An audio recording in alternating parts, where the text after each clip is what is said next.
Hey, I'm Qualifiers, and I'm gonna review the new-ish album from Milo called Who Told You to Think? And I want to preface this review by saying that I have been a big fan of Milo for a long time, and I connected with his music in a really personal way during my late teens, which was a time for me, as I think for many people, where the artists that you connected with, you really felt like they understood you personally in some kind of special way.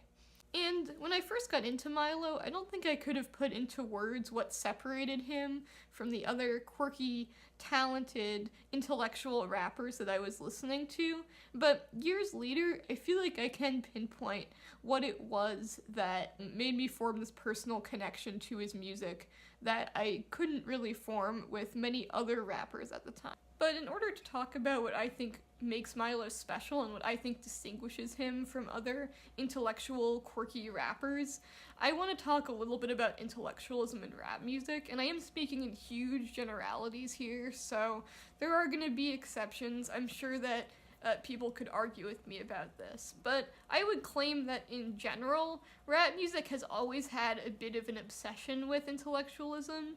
There's this idea floating around that real, authentic rap music has to be intellectual, has to be socially aware, that this is part of the rap genre's DNA, and if you're not doing that, you're sort of not making real hip-hop.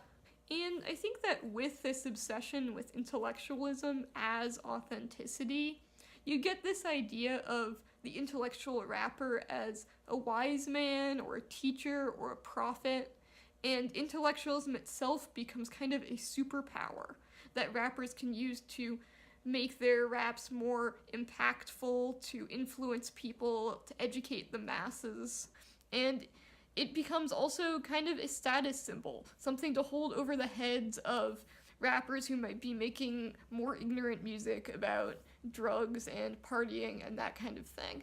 I mean, even just the fact that you would use the word ignorant to describe hip-hop music about partying and getting drunk and hooking up, and not use that same word maybe to describe country music or rock music about the same subjects, kind of shows you how much intellectualism and a worship of intellectualism is built into rap music. I think for Milo, intellectualism isn't something that he chooses. It's not a power he's developed that he can then use to enlighten his audience and make his raps more impactful. Although I do argue that his intellectualism helps him do all of those things. Instead, especially in Milo's early albums, his intellectualism seems compulsive. It seems like something he must do. He needs to read. He needs to write. Has a creative energy that must be expressed. And because the intellectual is so personal for Milo himself, because he sees the world in many ways through the books that he's read, through the philosophical theories that he's learned about, when he goes off on these intellectual tangents, it never feels didactic or preachy or like he's trying to explain something to you. Instead, it feels really personal. It feels like he's giving you a tour of his own mind. These songs aren't so much about the abstract ideas themselves as they are about the way that Milo himself relates to these ideas. And his songs are reflections on how he thinks about and uses these abstract ideas to get a handle on reality, sometimes in a healthy way and sometimes in an unhealthy way. There's one line that really sticks out to me whenever I listen to the album, or EP, I guess, Things That Happen at Night, which is when he says that he's named himself after a fictional character, and that says a lot about his mental health and various barriers he's constructed. And this line not only shows all this self-awareness, it brings up the subject which is implicit in a lot of Milo's lyrics, which is about trying to make your life cohere to the life of an imaginary person, or trying to make your life cohere to some kind of abstract, romanticized ideal. that appears in books or movies, but maybe doesn't really exist in that simple or that pure a form in real life. The few albums that Milo made really did feel like a tour into Milo's own psyche and all of the things he was constantly thinking about, worrying about, obsessing over, and it gave these albums a really intimate, personal feel. There was a lot of loneliness and isolation in them.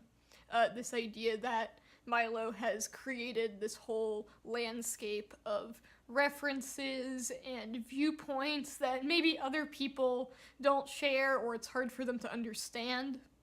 But that kind of all changed when Milo released his first big commercial project, So the Flies Don't Come. And this album felt more direct than Milo's past work, it felt more urgent, and it felt more outwardly focused. Finally, instead of making his intellectualness, his knowledge, kind of a personal vulnerability, a way to inform the listener about his own psychic state, he was finally taking that knowledge and leveraging it the way a more standard intellectual rapper would, to inform us about topics, to sweep us up in anger and sadness at some of the injustices going on in the world. And at times it felt like Milo on this album had really been consumed with concern for things beyond himself. And in order to really talk about and delve into what I mean and why I think that this is in some ways a more interesting but a less hard-hitting album than some of his earlier ones, I think we really are going to have to talk about the lyrics and the themes. Because, you know, while the production is beautiful, is atmospheric, is quirky, this is what people really go to Milo for. They go for the content. So we're going to do a little bit of a lyrics analysis. I'm going to put some lyrics over here by my head and talk about what I think they mean. Now these lyrics are off the song Call Plus Form Picture, which I think is one of the best songs on the album and maybe one of the best songs Milo has ever recorded. And I think that what he's trying to get at in these first couple lines, when he talks about constantly unraveling and he talks about freedom being its own salary, is this idea that since we have the freedom to make choices, since we have the freedom to decide what we're going to think about, who we're going to interact with, all of the little things that we choose are going to determine who we are. That because we're free to keep deciding things, we're going to have to grow, we're going to have to change. We can never stay the same, and then we can never arrive in some kind of final form.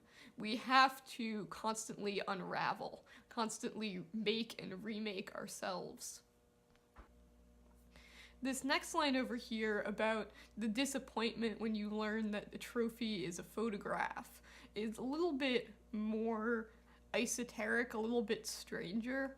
And to me, I think Milo is talking about this state of mind where people think if they work hard, if they strive hard enough, they are going to get some kind of reward, be it money or fame or success, and at that point, they can kind of work less hard, they will have arrived. And I think that Milo is saying here that there really is no point when you arrive, when you just suddenly get fame or get money or get success and you can stop working. Instead, you're really constantly striving, you're constantly making and remaking yourself, and the only real reward you get is the point at which you can look back at your former self and see how you've changed, sort of like a photograph of yourself, and look back with maybe a little bit of pride and maybe a little bit of nostalgia. And this last line here actually is a reference to Nietzsche, but I don't think the idea is super complex. Basically, Nietzsche thought that a group of people would, at some point in the future, decide that they had invented happiness. And this would consist of a world where everything was more convenient and people had to work less hard and everyone just went with the general consensus.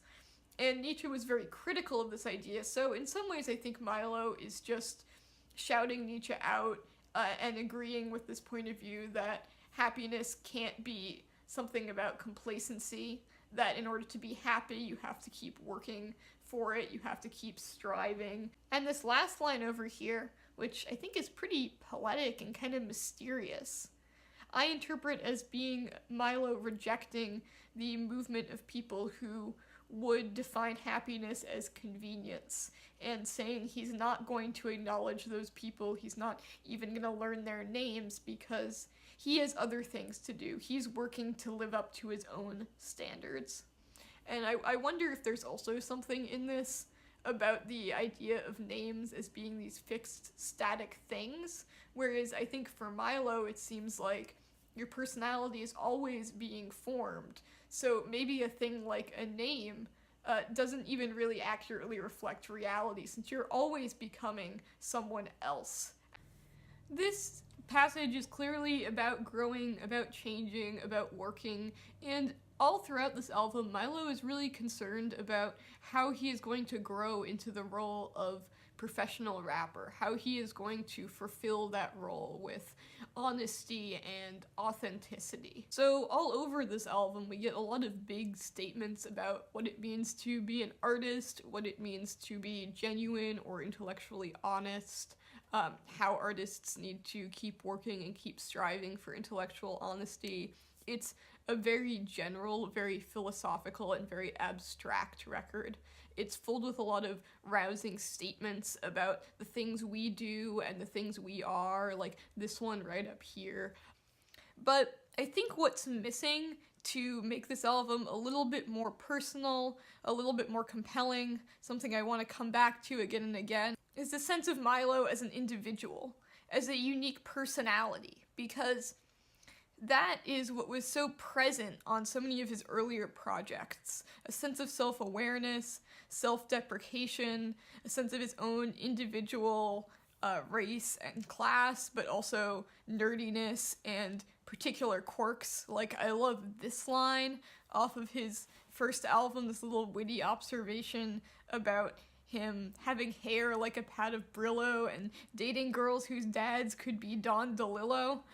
There's also this really fun, quirky, clever line up here where he's kind of making fun of his own nerdiness. And these kinds of asides don't occur as much on this new album. When Milo does pop up, it's usually as a member of a collective. He's speaking as part of a group or part of a community, like rappers or black artists or just generally people who are trying to live and be good people in the modern world. And he has a lot to say about these things and say about what it means to fit into these movements and be a part of them.